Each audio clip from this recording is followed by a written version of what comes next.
ਇਹਦੇ ਅੰਦਰ ਕਿੰਨੇ ਬੋਲ ਲਾਏ ਨੇ? 8 ਬੋਲ ਲੱਗੇ ਨੇ। ਬਾਹਰ ਵਾਲੀ ਸਾਈਡ ਤੇ 12 ਲੱਗੇ ਨੇ, ਅੰਦਰ ਵਾਲੀ ਸਾਈਡ ਤੇ 8 ਬੋਲ ਲੱਗੇ ਨੇ। ਅੰਦਰ 1040 ਦਾ ਲੱਗਾ ਬੋਲਟ। ਅੰਦਰ ਜਿਹੜਾ ਲੱਗਿਆ ਕਪਲਿੰਗ ਦੇ ਅੰਦਰ, ਹਾਂਜੀ। ਉਹ ਲੱਗਾ ਜੀ ਆਪਣਾ 1035 ਦਾ। ਅੱਛਾ, ਕਪਲਿੰਗ ਦੇ ਅੰਦਰ 1035 ਦਾ ਤੇ 8 ਬੋਲਟ ਨੇ। ਜੀ ਤੇ ਬਾਹਰ ਜਿਹੜੇ ਹੀ ਨੇ ਉਹ 1040 ਦੇ ਨੇ ਯੈਸ ਸਰ। ਔਰ 12 ਬੋਲਟ ਨੇ ਜੀ ਟੋਟਲ 12 ਬੋਲ। ਅੱਛਾ, ਤੇ ਹੁਣ ਅਸੀਂ ਅੰਦਰ ਕਰਨ ਲੱਗੇ ਹਾਂ ਟਾਰਕ ਚੈੱਕ। Yes sir. ਔਰ ਇਹਨੂੰ ਸੈੱਟ ਅਸੀਂ ਕੀਤਾ ਵਾ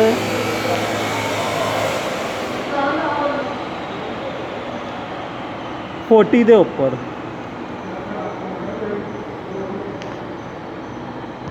ਇਸ ਸੈਕਿੰਡ ਹਾਂਜੀ, ਇਹ 40 ਦੇ ਉੱਪਰ ਐਡਜਸਟ ਹੋ ਗਿਆ ਸਾਡਾ। ਠੀਕ ਹੈ, ਇਹ 0 ਦੇ ਉੱਪਰ ਨਹੀਂ ਜਾਂਦਾ ਜਾਂ 40 ਥੋੜਾ ਜਿਹਾ ਐਡਜਸਟ ਕਰਕੇ ਦੇਣਾ। 0 ਆਈ ਹੈ 40 ਵਾਲੀ ਜਾਨ ਤੇ।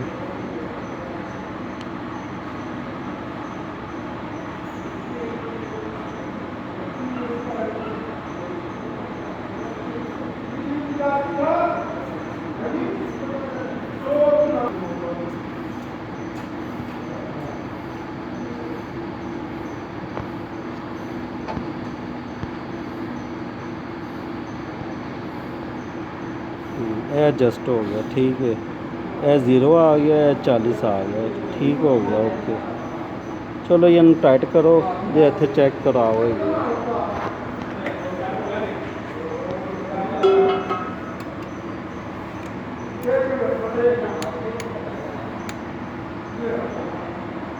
ठीक है, टट्टर की आवाज़ आ रही है। करो टट्टर ज़रा 1-2 बारी। ठीक है, नेक्स्ट चलो अगले बोल्ट वाली साइड पे।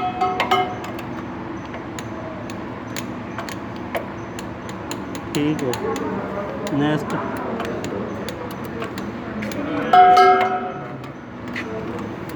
हाँ जी सर, कितना रह गया? ठीक है जी, नेक्स्ट आप चलें।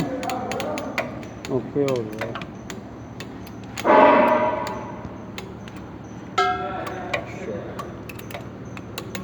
ठीक है जी, नंबर 4 हो गए बोल्ट।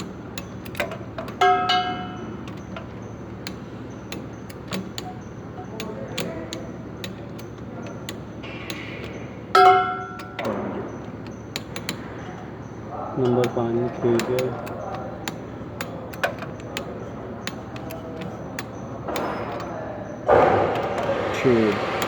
नंबर 6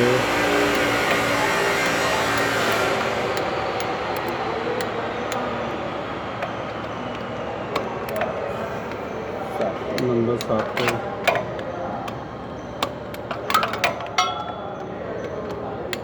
ठीक है। यार इन्हें तो मार्कर के निशान भी लाई सर लाइन लाए ने। ठीक है।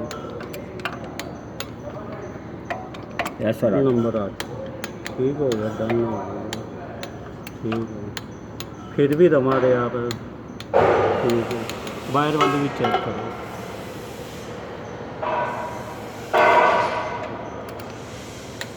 ठीक है, 1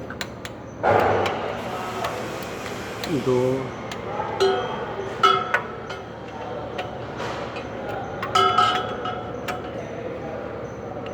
नहीं डलेगा तो।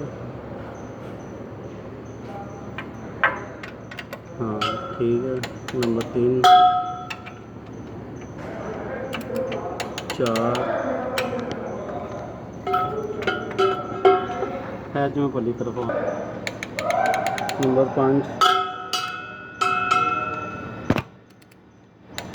नंबर 6 इस तरफ आ।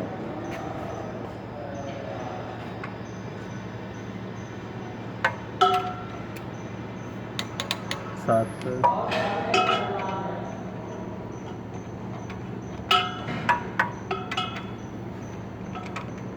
8 ये कितने फुट पाउंड रखा जी? 40 फुट पाउंड। बस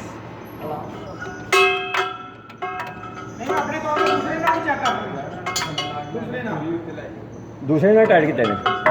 ये बाहर में चेक कराना पहले। ਹਾਂਜੀ अंदर बाहर दोनों ही हो गए। अंदर वाले भी होते हैं 40 फुट पाउंड है। 12 ਹੈ ਤੁਹਾਡਾ।